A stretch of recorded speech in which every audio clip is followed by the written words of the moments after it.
ہمارے درمیان پیر طریقت رہبر شریعت میری مراد راحت العاشقین محب المشتاقین جناب قبلہ شیخ المشائخ حضور قبلہ سائیں محمد افضل نقشبندی مجددی خلیقی دامت برکات العالیہ قبلہ سائیں مائک پہ موجود ہیں نورانی بیان کے حوالہ سے اس شاہکان رسول کے دلوں کو منور کرنے کے لیے عظیم مذہبی سکولر یقیناً کبھی لفظ ان کی آغوش میں ہوتے ہیں اور یہ کبھی لفظوں کی آغوش میں ہوتے ہیں اسی کشمکش میں سمجھنے والوں کو بات بڑے آسان طریقے سے سمجھ آ جاتی ہے ہمارے درمیان قبلہ حضور جو کہ کراچی سے تشریف لائے میری مراد شیخ المشائخ حضور قبلہ سائیں محمد افضل نقشبندی مجددی خلیقی صاحب محبت والے سننے کے لیے بیٹھے ذرا ثبوت دیجئے نعرہ تکبیر ایسا نہیں اچھی آواز ہے نعرہ تکبیر نعرہ رسالت تاجدار ختم نبوت علماء اہل سنت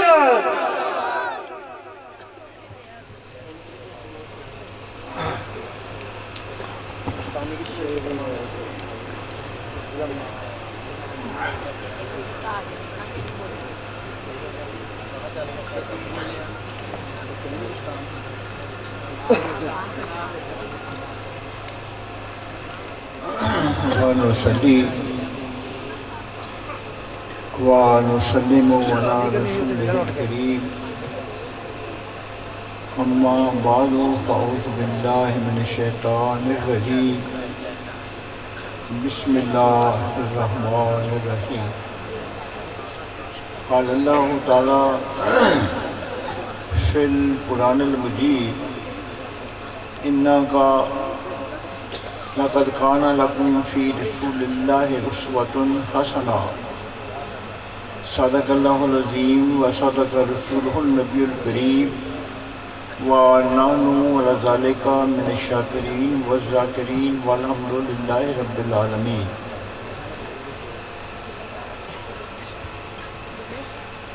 کروڑوں درود ہوں درود و سلام ہو اس نبی برحق پر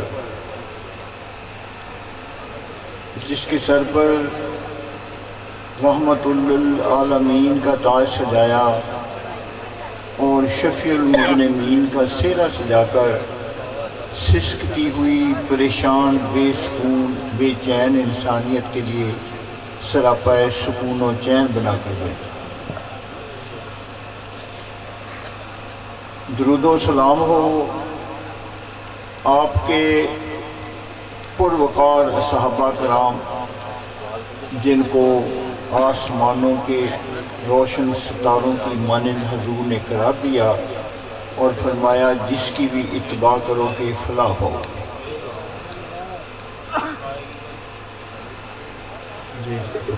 لاکھوں درود و سلام ہو اہل بیت پر جس کے بارے میں فرمایا کہ وہ کشتی نوح کی مانند ہے جو ان کے ساتھ رہے گا محفوظ رہے گا درود و سلام ہو حضور کی امت کے اولیاء کرام پر جو بنجر دلوں کو محبت رسول سے عشق رسول سے سیراب کر کے قلوب کا رخ پیغمبر رحمت کی طرف کر دیتے ہیں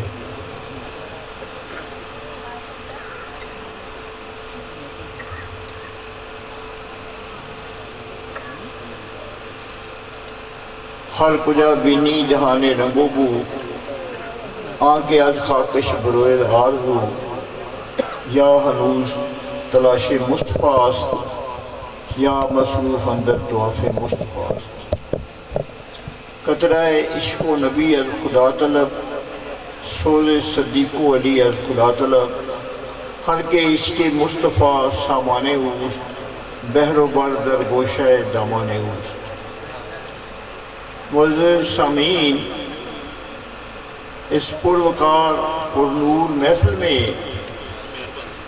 جس میں آپ ہمتن گوش ہیں متوجہ ہیں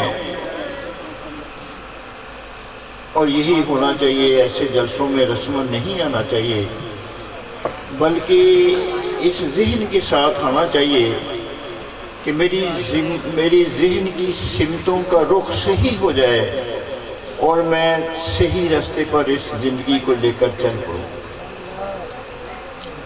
شاید گیسٹ اسپیکر کے تقریر سے کوئی ایسے نکات مل جائیں جن پر میں عمل کروں تو میری دنیا بھی بنے، میری آخرت بھی بنے، مجھے عزت بھی ملے، مجھے شہرت بھی ملے، مجھے نعمتیں بھی ملیں، میرا رب بھی راضی ہو، میرا رسول بھی راضی ہو۔ سورہ احزاب کی آیت نمبر 21 میں نے تلاوت کی ہے، لَقَدْ كَانَ لَكُمْ فِي رَسُولِ اللَّهِ أُسْوَةٌ حَسَنَةٌ، تمہارے لیے رسالت مآب کی زندگی میں بہترین نمونہ ہے۔ جو تم چاہتے ہو کہ عزت ملے، شہرت ملے، دولت ملے، سکون ملے، بخشش ملے، رحمت ملے،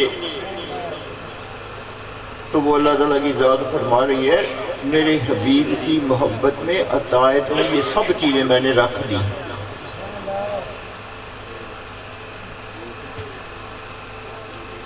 تو یہ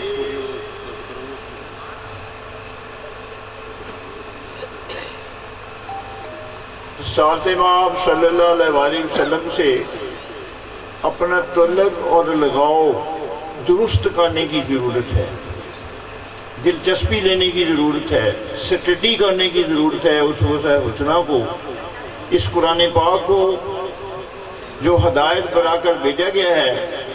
ضرورت ہے اس کو سٹڈی کیا جائے، اس کو غور و خوض کیا جائے، ہر سوال کا آپ کو جواب ملے گا وہاں سے۔ یہ جو اسوہ حسنہ ہے،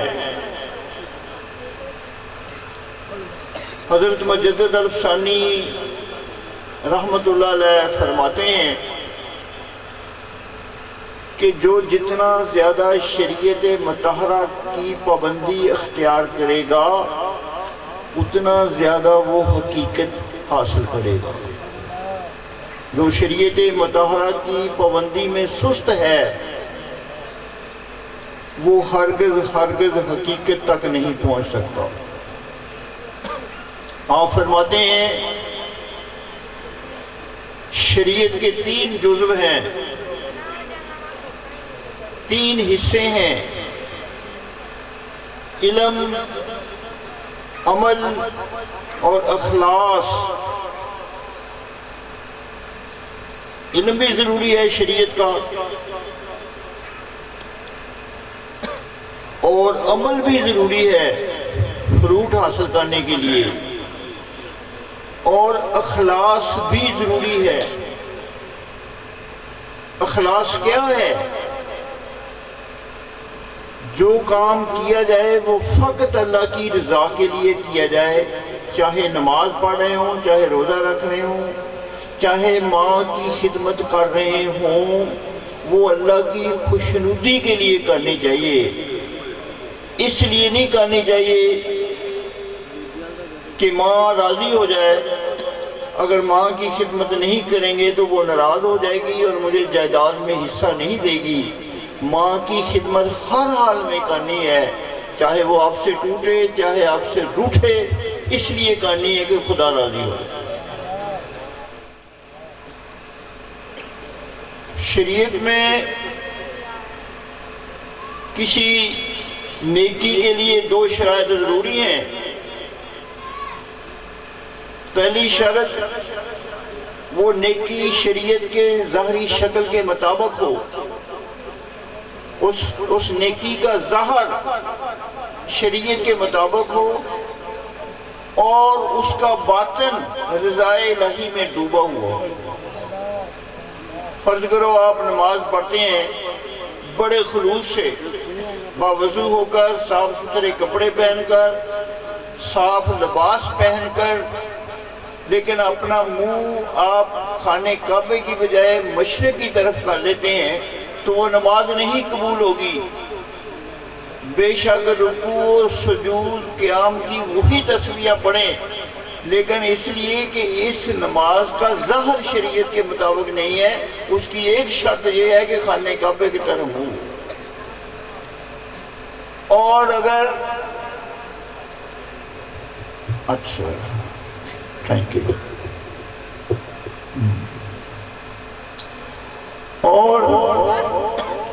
بڑی تیز ہو گئی. اور اگر آپ کا منہ بھی خانہ کعبے کی طرف ہے، رکوع قیام اور سجود آپ کا صحیح ہے، بر وقت ہے، لیکن آپ کے دل میں ریاکاری ہے، دکھلاوا ہے کہ لوگ کہیں گے یہ نماز بھی نہیں پڑھتے، دکھلاوا ہے، ریاکاری ہے، پھر بھی نماز نہیں قبول ہوگی، کیونکہ حق کے لیے نہیں پڑھی جا رہی.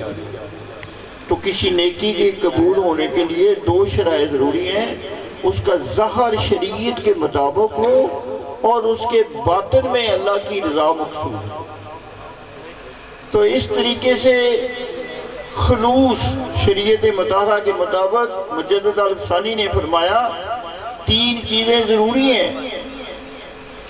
شریعت کے 3 جزو ہیں، علم، عمل اور اخلاص. اس اخلاص کو حاصل کرنے کے لیے نمازیں تو بے شمار لوگ پڑھ رہے ہیں، عمرے اور حج بھی بے شمار لوگ کر رہے ہیں، نفل نمازیں اور روزے بھی پڑھ رہے ہیں، لیکن جو اندر ہے نا وہ حق کی طرف نہیں ہے. اس لیے اندر کو شامل کرنے کے لیے جہاں سے اخلاص کا چشمہ پھوٹتا ہے وہاں طریقت کی ضرورت ہے. شریعت کا طریقت شریعت کا ہی حصہ ہے، اس کے دل کی، اس کے باطن کی شریعت کے مطابق اصلاح کرنا اس کو طریقت کہتے ہیں. طریقت شریعت کی ہی شاخ ہے، حصہ ہے جو اس کے باطن کی اصلاح کرتا ہے، اس کے دل کی اصلاح کرتا ہے، جسے امام غزالی رحمت اللہ علیہ نے فرمایا علم احوال القلب، دل کی دنیا کو درست کرنا. دل کو سمجھنے کے بعد، اس اہمیت کے بعد، امپورٹنس کے بعد میں آپ کو حضور کی چند ایک ایسی سنتیں جن کے اندر حکمت پوشیدہ ہے وہ آپ کو بتاؤں، تاکہ آپ کے ذہن میں سنت نبوی اطاعت رسول کی امپورٹنس اور زیادہ جاگزی ہو جائے اور آپ راہ عمل پر چل پڑیں. نماز ہی دیکھ لو، نماز میں سب سے زیادہ قرب جو ہوتا ہے وہ سجدے میں ہوتا ہے. وَاسْجُدْ وَاقْتَرِبْ، سجدہ کر اور میرے قریب ہو جا. اس میں 2 بڑے فائدے ہیں. جتنی انسان کی نیگیٹو ایگو، تکبر، جتنی انسان کی نیگیٹو ایگو، تکبر اور انا کی نفی سجدے میں ہوتی ہے، کسی عبادت میں نہیں ہوتی. اس لیے نماز تمام عبادتوں سے افضل ہے. نماز کے علاوہ کسی عبادت میں سجدہ نہیں. جب یہ سجدہ کرتا ہے تو پیشانی، جس کو ہر جگہ یہ آپ رکھنا جاتا ہے معاشرے میں، ناک جس کو ہر جگہ اونچا رکھنا جاتا ہے معاشرے کے اندر، جب یہ سجدے میں جاتا ہے تو پیشانی جو جسم کا سب سے اوپر کا حصہ ہے اور ایڑی جو سب سے نچلا حصہ ہے، یہ پیشانی سجدے کی حالت میں ایڑی سے بھی نیچے چلی جاتی ہے. نفی، عجز و انکساری کی اس سے اعلیٰ ترین کوئی شکل نہیں. عاجزی کی یہ انتہا ہے کہ بندہ 90 کے زاویے پر ہی الٹ ہو جاتا ہے. جس پیشانی کو یہ اوپر رکھنا جاتا ہے اپنے رب کے آگے یہ ایڑی سے نیچے لے گیا. اللہ تعالیٰ کو یہ ادا بڑی پسند آتی ہے اور امت مصطفیٰ کو یہ نماز کا تحفہ دیا. عجز و انکساری بلندی کی طرف لے کے جاتی ہے، تکبر پستی کی طرف لے جاتا ہے. جو تکبر کرتا ہے وہ نماز جو نہیں پڑھتا وہ متکبر ہے، اور جو سجدہ دیتا ہے وہ عاجز اور منکسر المدار ہے. دوسرا بڑا بینیفٹ، جب سجدہ کرتے ہیں سارا دن جو دل ہے یہ جسم کے سارے حصے کو خون سپلائی کرتا ہے. دماغ چونکہ سب سے اوپر کا حصہ ہے، اس لیے دل کو دماغ تک خون پہنچانے میں زور لگانا پڑتا ہے، کیونکہ خون نیچے سے اونچائی کی طرف جاتا ہے، پستی سے بلندی کی طرف ہمیشہ سپیڈ سلو ہوتی ہے۔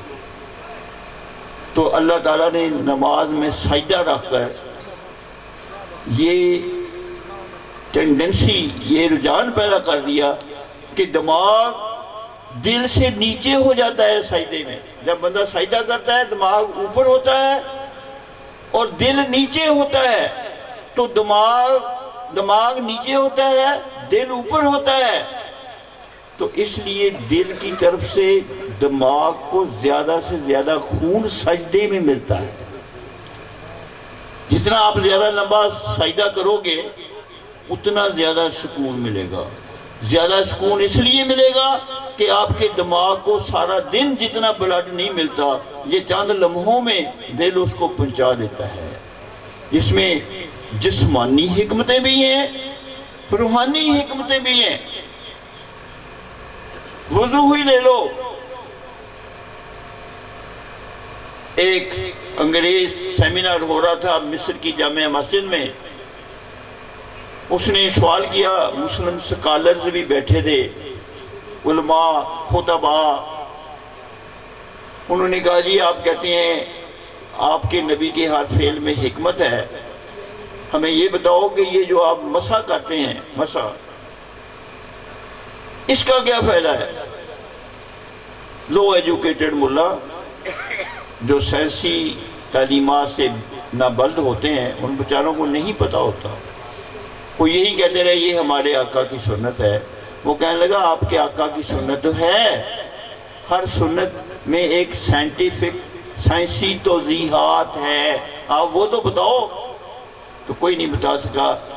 ایک آیا میڈیکل ڈاکٹر، وہ مسلمان تھا، اس نے کہا جب ہم کہ یہ جو حصہ ہے یہاں حرام مغز ہے، اس حرام مغز کے دو حصے ہیں، دایاں حصہ بائیں طرف کے اعصاب کنٹرول کرتا ہے اور بائیں طرف کا حصہ دائیں طرف کے اعصاب کنٹرول کرتا ہے، اور 24 گھنٹوں میں ایک دفعہ اس کو پانی لگنا چاہیے، ورنہ آدمی کے پاگل ہونے کے امکانات زیادہ ہوتے ہیں۔ تو وہ پکار اٹھا کہ اسلام کتنا اعلیٰ مذہب ہے اور پیغمبر رحمت کتنے بڑے سائنٹسٹ ہیں کہ انہوں نے وضو فرض قرار دے کر 5 وقت اس حصے کو پانی لگنے کا اہتمام کر دیا۔ اسی طریقے سے سور کا گوشت حرام ہے،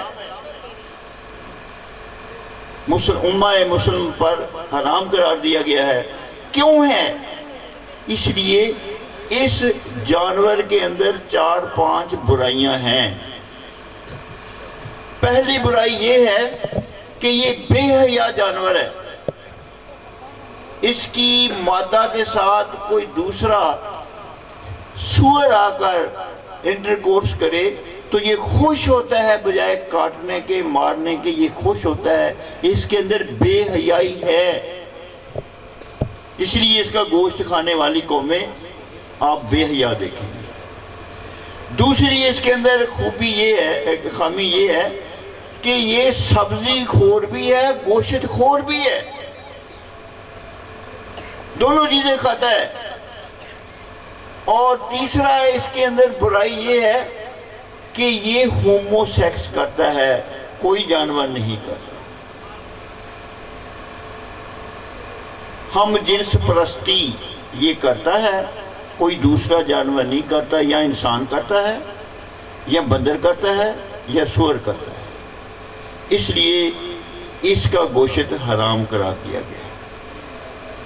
چوتھی اس میں یہ ہے کہ اس کے اندر ایک خاص قسم کا کیڑا ہوتا ہے جو 100 سینٹی گریڈ پر بھی اس کے گوشت کو بوائل کرے تو مرتا نہیں ہے، وہ انسان کے جسم میں منتقل ہو جاتا ہے اور طرح طرح کی بیماریاں پیدا کرتا ہے۔ تو اسلام نے جو بھی آرڈر دیا اس کے اندر حکمت ہے۔ مسٹر کاخ ایک جرمن ڈاکٹر تھا، اس نے یہ پڑھا قول رسول صلی اللہ علیہ وسلم کہ جس برتن میں کتا منہ ڈالے اس برتن کو 6 دفعہ پانی سے دھوئیں اور 7ویں دفعہ اس برتن کو مٹی سے صاف کریں۔ چنانچہ مسٹر کاخ نے یہ ایسا ہی کیا، ایک کتے کا منہ برتن میں ڈالا، اس کو پانی سے صاف کیا، ونس ٹوائس تھرائس، 1 دفعہ 2 دفعہ 3 دفعہ، جراثیم تھے کم ہوتے گئے، 5ویں دفعہ 6ٹی دفعہ جب پانی سے صاف کیا پھر بھی جراثیم تھے، لیکن جب اس نے 7ویں دفعہ مٹی سے صاف کیا تو وہ جراثیم سے پاک ہو گیا برتن۔ اس نے اس کی یہ توضیح نکالی کہ مٹی کے اندر نشادر بھی ہوتا ہے، مٹی کا حصہ، اور نشادر جراثیم کش ہے۔ جب مٹی سے برتن کو مانجا تو وہ جراثیم مر گئے۔ اس نے کہا کہ پیغمبر رحمت کتنے بڑے سائنٹسٹ ہیں۔ مسٹر بیٹس، امریکہ کا ایک آئی اسپیشلسٹ، ڈاکٹر بیٹس، اس نے اپنے کتے پر ایک ایکسپیریمنٹ کیا، غصے کے اثرات انسان کی نظر پر کیا ہوتے ہیں، غصے کے افیکٹ کیا ہوتے ہیں۔ اس نے گوشت کا ایک ٹکڑا نیچے کیا، اس کا کتا بھاگا، جب وہ گوشت کا ٹکڑا پکڑنے لگا اس نے اوپر کر دیا، پھر تھوڑی دور گیا، پھر گوشت کا ٹکڑا نیچے کیا، کتا بھاگا گوشت کا ٹکڑا پکڑنے کے لیے، مسٹر بیٹس نے اس ٹکڑے کو پھر اونچا کر دیا اور آگے چلا گیا۔ آگے جا کر پھر اس نے ٹکڑا نیچے کیا، کتا پھر بھاگ کر آیا، مسٹر بیٹس نے اس کو اونچا کر دیا، لیکن وہ کتا اتنی جمپ سے اچھلا پورا زور لگا کر کہ اس کے آنکھوں کی بینائی جاتی رہی، کیونکہ بی پی اس کا شوٹ اپ ہو گیا، غصے سے بی پی شوٹ اپ ہوتا ہے، کیونکہ غصہ ایک آگ ہے جس سے خون کھولتا ہے، اور جب خون کھولتا ہے تو اس کا دماغ معاف ہو جاتا ہے، اس کی آنکھوں کی بینائی ختم ہو جاتی ہے، اس کے گردے فیل ہو جاتے ہیں۔ اس لیے حضور نے فرمایا کہ غصہ حرام ہے، نہ کیا کرو۔ بیوی بچوں سے گھر میں لڑنے سے آپ کی شخصیت ڈیمیج ہوتی ہے، تحمل مزاج رہا کرو، ٹھنڈے مزاج سے چلا کرو، کیونکہ رسالت مآب کا ایٹیچوڈ یہی تھا۔ شخصیت اپ ہوتی ہے ٹالرنس سے، برداشت کرو، معاف کرو، آگے بڑھو۔ جتنا برداشت کرو گے، جتنا معاف کرو گے، اتنا ہی آپ بلندی کی طرف جاؤ گے۔ یہی سیرت نبوی کا میسج بھی ہے، یہی میلاد، جس پیغمبر محترم کا میلاد منا رہے ہیں اس کا میسج بھی یہی ہے کہ آپ صلی اللہ علیہ وسلم نے پتھر کھا کر بھی دعائیں دی ہیں۔ وکٹری سٹینڈ پر کھڑے 1,24,000 پیغمبر نیچے، کیوں؟ ٹالرنس، آپ نے بدترین دشمنوں کو معاف کر دیا۔ آپ طائف کی وادی میں جب آپ لہو لہان ہو گئے، جبریل امین آئے، پہاڑوں کے فرشتے کو لے کر آئے، فرمایا یا رسول اللہ صلی اللہ علیہ وسلم، اللہ تعالیٰ کی ذات سلام کہتی ہے، اور اہل طائف نے جو آپ کے ساتھ بدسلوکی کی ہے، اللہ تعالیٰ نے اس کا بڑا سیریس نوٹس لیا ہے۔ یا رسول اللہ، یہ میرے پاس ملک الجبال ہے، پہاڑوں کا فرشتہ، اگر آپ اجازت دیں تو میں اہل طائف کو 2 پہاڑوں کے درمیان پیس کے سرما بنا کے رکھ دوں۔ آپ نے فرمایا نو مسٹر جبریل، جاؤ بارگاہ عزدی میں میرا بھی سلام کہنا، اور کہنا میں رحمت للعالمین بن کر آیا ہوں، رحمت للعالمین بن کر آیا ہوں۔ فتح مکہ کے وقت جب 10,000 صحابہ ساتھ تھے، کفاری نے مکہ تھر تھر کانپ رہے تھے، تھر تھر کانپ رہے تھے، لیکن آپ نے ان کی طرف طائرانہ نظر ڈالی، وہ کھڑے تھے اور سوچ رہے تھے کہ آج ہمارے ساتھ جو کچھ بھی کیا جائے اللہ کے رسول جو کچھ بھی کریں وہ حق بجانب ہے، کیونکہ ہم نے آپ کے پتھر مارے، کانٹے بچھائے، در بدر کیا، گھر سے اس وطن سے نکال دیا، جو مرضی کریں۔ لیکن حضور نے کہا کہ آپ مجھ سے کس سلوک کی تمنا رکھتے ہیں؟ انہوں نے کہا جی آپ کریم باپ کے کریم بیٹے ہیں، ہمیں امید ہے کہ آپ معاف کر دیں۔ آپ نے کہا جاؤ میں تمہیں ایسے ہی معاف کرتا ہوں جیسے میرے بھائی یوسف نے اپنے بھائیوں کو معاف کیا۔ کہا جاؤ ابو سفیان کے گھر میں پناہ لے، اس کو بھی معافی، جو خانہ کعبے میں پناہ لے اسے بھی معافی، جو اسلام قبول کر لے اسے بھی معافی، جو شہر چھوڑ کر باہر چلا جائے اسے بھی معافی۔ معافی کے اتنے دروازے، اتنے گیٹ، اتنے ایونیو کھول دیے کہ صحابہ کی تلواریں میانوں میں رہیں، میانوں سے باہر نہیں نکلی۔ معافی کی تلوار ایسی چلی کہ ان کی گردنیں کٹ کر حضور کے قدموں میں آ گئی اور وہ بیعت ہوتے گئے، اسلام قبول کرتے گئے۔ نعرہ تکبیر، نعرہ رسالت، نعرہ حیدری۔ معاف کرنے کی عادت پیدا کرو، درگزر کی عادت پیدا کرو، یہی دین ہے، یہی اسلام ہے۔ پیغمبر رحمت 3 دعائیں مانگا کرتے تھے، یا اللہ جو مجھ سے ٹوٹے میں اس سے جڑوں، جو مجھ سے ٹوٹے میں اس سے جڑوں، جو مجھ سے ٹوٹے میں اس سے جڑوں، جو مجھے محروم کرے میں اسے عطا کروں، یعنی جو مجھے نقصان پہنچائے، جو مجھے چکر دے میں نہ کروں، میں اس کو معاف کروں، جو مجھے محروم کرے میں اسے عطا کروں، میں اور زیادہ دے دوں اس کو، اور جو مجھ پر زیادتی کرے میں اسے معاف کروں۔ آپ کی تشریف آوری سے پہلے اخلاقیات کی ڈیفینیشن 2 طرفہ دی، 2 طرفہ، بائی لیٹرل، آنکھ کے بدلے آنکھ، کان کے بدلے کان، ہاتھ کے بدلے ہاتھ، کہ اگر کوئی آپ کا ہاتھ کاٹتا ہے تو آپ بھی کاٹ دو، اگر کوئی آنکھ نکالتا ہے تو آپ بھی نکال دو۔ یہ قریش میں حضور کی تشریف آوری سے پہلے اخلاقیات کی تعریف تھی، لیکن پیغمبر رحمت نے آ کر اس تعریف کو وسیع کر دیا کہ جو مجھ سے ٹوٹے میں جڑوں، جو مجھے محروم کرے میں عطا کروں، جو مجھے نقصان دے میں اسے فائدہ پہنچاؤں۔ اس اخلاق کو اختیار تو کر کے دیکھو، ایسا رویہ اپنا کے تو دیکھو، یہی تو اصلی دین ہے۔ یہ صرف نمازیں پڑھ لینا، داڑھی کو بڑھا لینا، تسبیح کو پکڑ لینا، ٹوپی رکھ لینا، یہ تو ضمنی چیزیں ہیں، دین کا ایک چھوٹا سا حصہ ہے عبادات۔ اس سے بڑا حصہ خلق محمدی ہے، حسن خلق ہے، معاشرت اس میں آتی ہیں، اخلاقیات اس میں آتی ہیں۔ وہ حسن پیدا ہوتا ہے جب اس کا دل بر سے جڑ جائے۔ دل کو دل بر سے جوڑنے والی ہستی کو ولی اللہ کہتے ہیں، مرشد کامل کہتے ہیں۔ وہ طائر لاہوتی ہوتا ہے، اس کا لاہوت سے تعلق ہوتا ہے، جب آپ اس سے جڑیں گے تو آپ کا تعلق بھی عالم لاہوت سے ہو جائے گا۔ اس لیے اپنی زندگیوں کو حق کی طرف لانے کے لیے کسی بندہ مومن، صاحب نظر، مرد حق، شیخ کامل، اس کی محبت اور نگاہوں کا شکار ہو جاؤ۔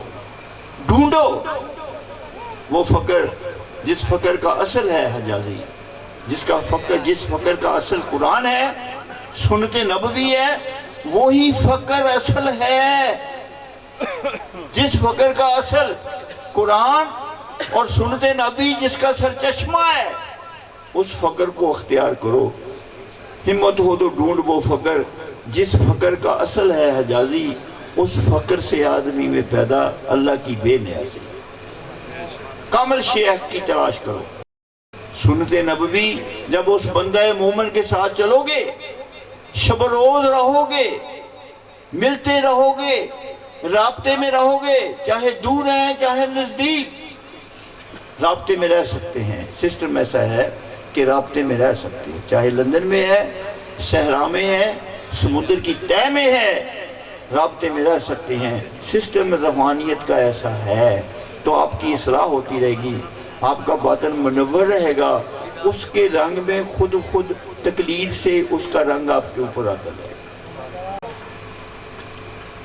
چند سنتوں کی اہمیت، اگر ٹاپک لمبا نہ ہو گیا ہو، چند سنتوں کی جلدی اٹھنا۔ حضور نبی پاک صلی اللہ علیہ وسلم کی عادت مبارکہ تھی، آپ صبح جلدی اٹھتے تھے، رات کو جلدی سوتے تھے، جلدی اٹھتے تھے۔ اس کا کیا فائدہ ہے؟ پیغمبر رحمت نے فرمایا صبح کا وقت آکسیجن کی دولت سے مالا مال ہوتا ہے۔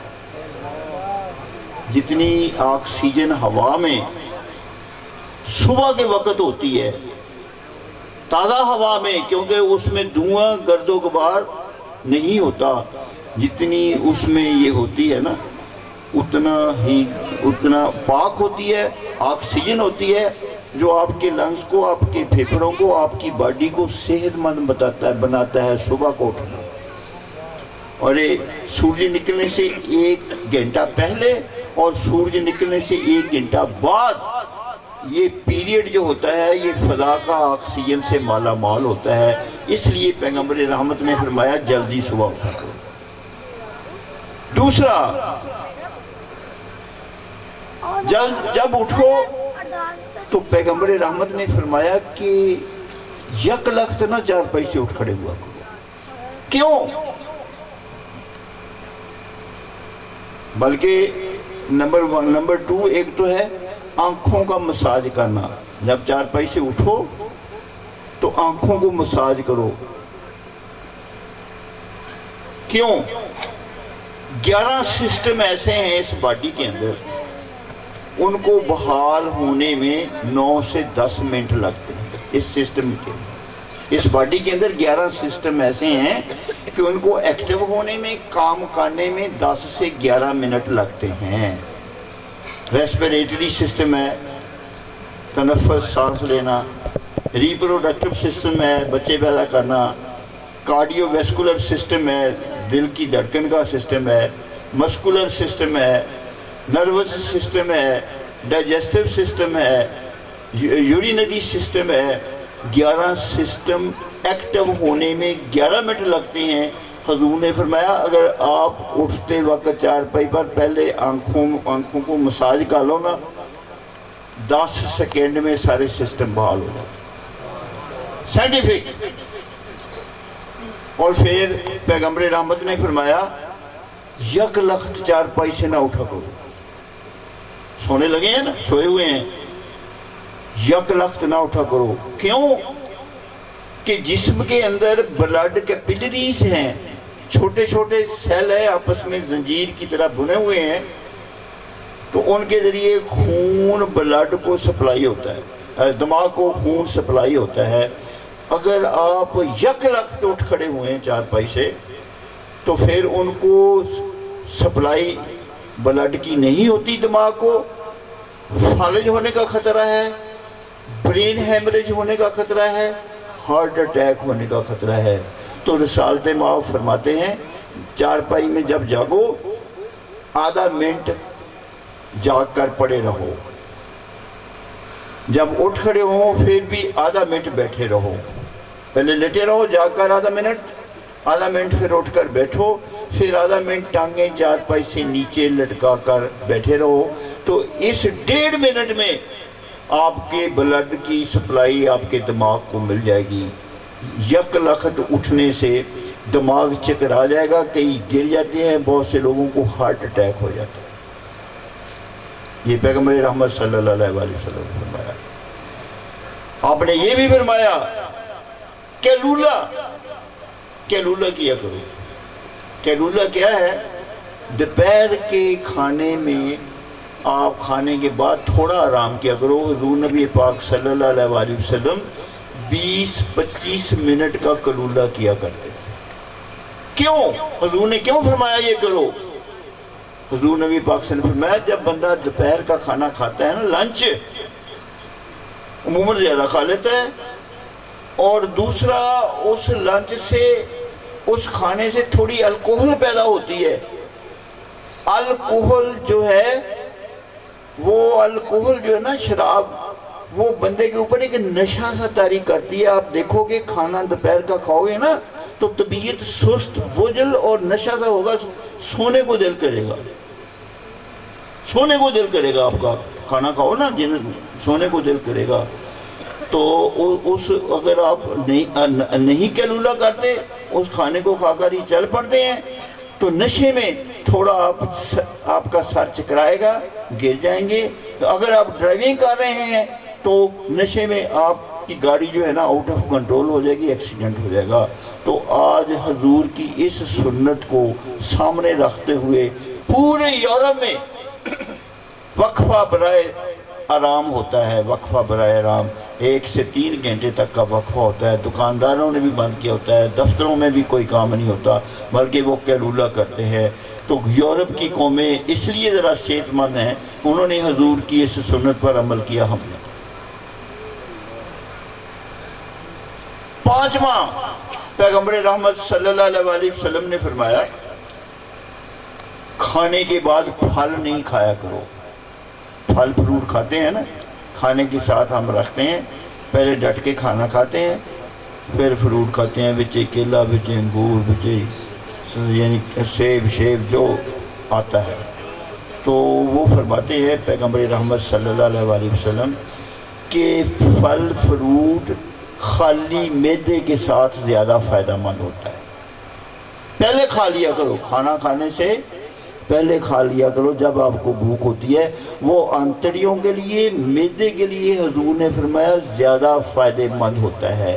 کیوں؟ آپ فرماتے ہیں کہ فروٹ میں 90 سے 99% پانی ہوتا ہے۔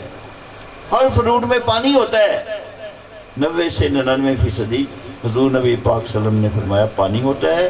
تو پانی آپ کا کھانے کے بعد بھی جو آپ کھائیں گے نا فروٹ، تو وہ پانی آ جائے گا اور وہ معدے کے اندر ڈائجیشن صحیح نہیں ہو سکے۔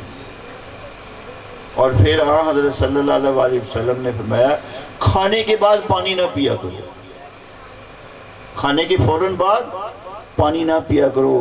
وہ فرماتے ہیں پیغمبر رحمت، اور یورپ کی نئی تحقیق بتاتی ہے کہ اگر کھانے کے فوراً بعد پانی پئیں تو جو حیاتین ہیں، نمکیات ہیں اور کولیسٹرول ہے، چکناہٹ، وہ پانی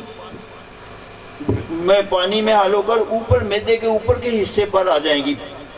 جو کھانا ہم نے کھایا ہے اس میں جو کولیسٹرول ہے، اس میں جو چکناہٹ ہے، اس میں جو نمکیات ہیں، حیاتین ہیں، پانی کی وجہ سے معدے کے اوپر کے حصے میں آ جائیں گے، اور خوراک جو ہے وہ ہضم ہو کر چھوٹی آنت میں چلی جائے گی، معدے میں یہ بچ جائیں گے، یہ گیس اور تیزابیت اور بد ہضمی پیدا کرے گی۔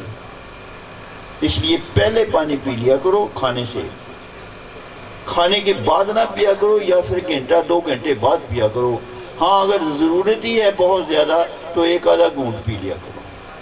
یہ پیغمبر رحمت صلی اللہ علیہ وسلم نے فرمایا۔ آپ نے فرمایا وضو کیا کرو۔ کیوں؟ جسم کے اوپر جو مٹی ہوتی ہے، گرد و غبار ہوتا ہے سارا دن، جو حصے ہمارے ننگے ہیں، ہمارا چہرہ ہے، ہمارے ہاتھ ہیں، ہمارے پاؤں ہیں، یا ٹانگیں ہیں، کبھی کبھی وہ بھی ننگی ہو جاتی ہیں، تو جو مٹی یا ذرے یا خاک اس پر پڑتی ہے تو وہ جو ہمارا نروس سسٹم ہے نا، کنیکشن جسم کے حصوں کا اور دماغ کا کنیکشن، مٹی اور گرد جو ہمارے ہاتھوں اور پاؤں پر پڑتی ہے وہ اس کنیکشن کو کمزور کر دیتی ہے، اور کمزور ہونے کی وجہ سے فالج ہونے نہیں تھا۔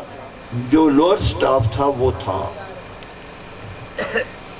تو جب انہوں نے وہ ایک ٹیگ لگاتے ہیں، ٹیگ بچہ پیدا ہوتا ہے نا تو اس کی ماں کا لکھتے ہیں نام، وہ ماں کا نام لکھنا بھول گئے۔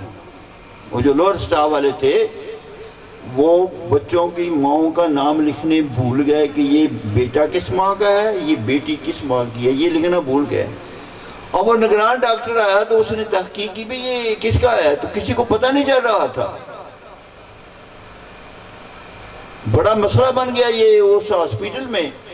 ایک مصر کا مسلم ڈاکٹر تھا، اس ڈاکٹر کو باقی ڈاکٹر انگریز کہنے لگے کہ یار آپ نے کہا کہ قرآن میں سب کچھ ہے، آپ کے قرآن میں، آپ بتاؤ اس مسئلے کا کیا حل ہے. آپ تو کہتے ہیں ہر مسئلے کا حل قرآن پاک میں ہے، ہماری اللہ کی کتاب میں. آپ بتاؤ یہ کس کا لڑکا ہے، کس کی لڑکی ہے. وہ کہنے لگا مصری ڈاکٹر کہ مجھے تو نہیں پتا، مجھے مصر جانے دو. وہ جامع ازہر میں گیا اور وہاں مسئلہ جو شیوخ تھے ان کے سامنے رکھا. تو ایک شیخ نے کہا ہاں اس کا حل قرآن میں بتایا ہوا ہے، اس مسئلے کا حل بھی ہمارے قرآن میں ہے. اس نے سورہ نساء کی آیت نمبر 11 پڑھی کہ ورثے میں لڑکے کے 2 حصے ہیں، لڑکی کا 1 حصہ ہے.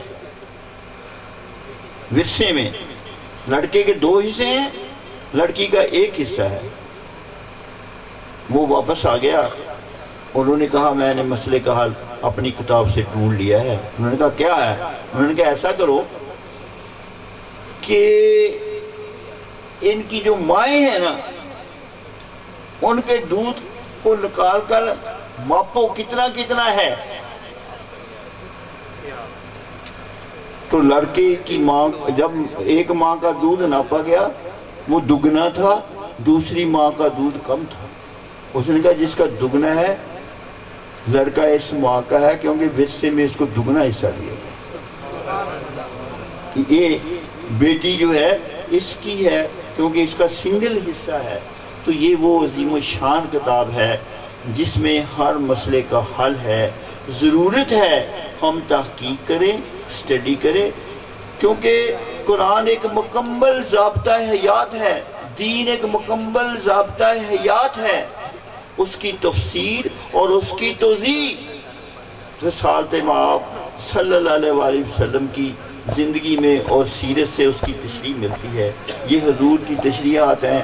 80% جو قرآنی حقائق ہیں وہ یورپ نے ڈھونڈ لیے ہیں، سائنس کے مطابق ہیں. باقی 20% ہیں وہ بھی ڈھونڈ لیں گے. تو قرآن بہت آگے ہے سائنس سے، سائنس بہت پیچھے ہے. سائنس تو ابھی ریسرچ کر رہی ہے، ڈھونڈ رہی ہے. انسان ٹھوکریں کھا کر، نقصان اٹھا کر جس نتیجے پر پہنچے گا وہ حضور کا طریقہ زندگی ہے. کامل اور اکمل طریقہ زندگی. سائنس، معاشرہ، دنیا ٹھوکریں کھا کر، نقصان اٹھا کر جس نتیجے پر پہنچے گی وہ سنت نبوی ہے. اس لیے کوشش کرو اس اسوہ حسنہ کو اسٹڈی کر کے اس پر چلنے کی. وما علینا الا البلاغ المبین.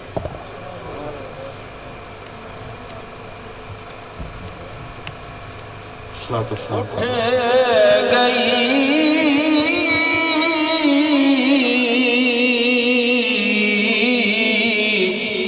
دم دم آ گیا جس طرف اٹھ گئی دم دم آ گیا اس نگاہ عنایت پھیلا کو سلام مصطفیٰ جان رحمت لاکھوں سلام شمع بز میں ہدایت پھیلا کو سلام.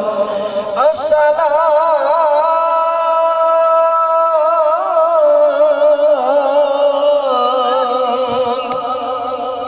اے خدا کے لاڈلے اور پیارے رسول یہ سلام عاجزانہ قبول. تمام احباب تشریف رکھیں. ذرا صلوات فرمائیں گے تمام احباب. وانوار سیدنا ومقصودنا ومطلوبنا ومحبوبنا وملجائنا ومولانا محمد صلی اللہ علیہ وسلم. یا الہ العالمین یا رب العرش العظیم یا حل المشکلات یا دافع البلیات یا قاضی الحاجات یا شافی الامراض ولا حول ولا قوة الا باللہ العلی العظیم. یا الہ العالمین محبوب پاک صاحب الولاق فخر موجودات خلاصہ کائنات سید الاولین و آخرین شافع محشر کے حضور جو نذرانہ محبت و عقیدت پیش کیا گیا ہے وہ اپنی بارگاہ بے کس پناہ میں قبول فرما. پروردگار عالم تیری بارگاہ شہانہ سے ہمارے گناہگار وجودوں پر جو رحمتیں برکتیں نوازشیں عنایتیں نازل ہو رہی ہیں ان کا شکر گزار اور قدر شناس ہونے کی توفیق عطا فرما. وجود آدم کو عظمت آدم سے آشنا ہونے کی توفیق عطا فرما. سینہ نبوت سے بہنے والے فیض و برکات کا رخ جن سینوں کی طرف ہے ان سے وابستہ ہونے اور فیض یاب ہونے کی توفیق عطا فرما. بار الہا ہمارے قلوب کو غیر اللہ کی محبت سے غیر اللہ کی کشش سے غیر اللہ کے لگاؤ سے فارغ ہو کر اپنے اور اپنے حبیب کی محبت میں مصروف رہنے کی توفیق عطا فرما. صالحین صدیقین مقربین محبین کا دامن شفقت عطا فرما. پروردگار عالم ظاہراً باطناً شریعت مطہرہ اور سنت نبوی پر عمل پیرا ہونے کی توفیق عطا فرما. خوابوں میں خیالوں میں حالوں میں کالوں میں اعمالوں میں حضور کو پیش نظر رکھنے کی توفیق عطا فرما. پروردگار عالم حاضرین ناظرین پر اپنی رحمتیں اور برکتیں نازل فرما. اہل بستی پر اپنا خصوصی کرم فرما. اس بستی کے جو لوگ اس دنیا سے جا چکے ہیں ان کی بخشش اور مغفرت فرما. ان کی قبروں کو روشن فرما. ان کے لواحقین کو نیک اور صالح بنا. اچھی عادات اچھے خصائل کے ذریعے صدقہ و جاریہ ساریہ بننے کی توفیق عطا فرما. پروردگار عالم خلیفہ محمد سلیم طاہر کے فیض و برکات کو عالم چارسو میں پھیلانے کے اسباب عطا فرما. بار الہا ان کے حلقہ عقیدت میں نوجوان